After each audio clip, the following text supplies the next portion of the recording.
حیدرآباد کی old city میں سرِ عام ایک شخص کا بے ایمانہ قتل۔ تلنگانہ کے دارالحکومت حیدرآباد کے سید آباد پی ایس لمٹس میں واقع سنگرینی کالونی میں منگل کے روز ایک شخص کا بے رحمی سے قتل کر دیا۔ اطلاعات کے مطابق 35 سالہ تاجر عامر پر ایک مقامی نوجوان نے ناریل کاٹنے والا تیز دھار چاقو سے سرِ عام سڑک پر موجود لوگوں کے سامنے بے رحمی سے قتل کر دیا۔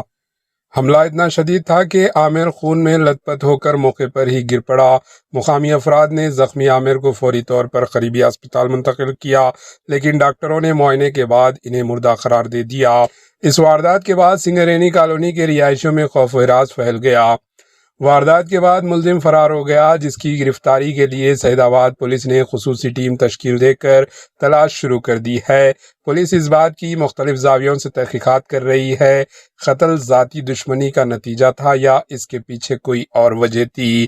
تحقیقاتی ٹیم نے جائے واردات کا معائنہ کر کے ثبوت اکٹھا کیے اور عینی شاہدین کے بیانات بھی ریکارڈ کیے جا رہے ہیں۔ پولیس کا کہنا ہے کہ تحقیقات مکمل ہونے کے بعد واقعے کی مکمل تفصیلات سامنے لائی جائے گی۔ حیدرآباد میں دن بدن قتل کے واقعات میں اضافہ ہو رہا ہے۔ Bureau report AHN news.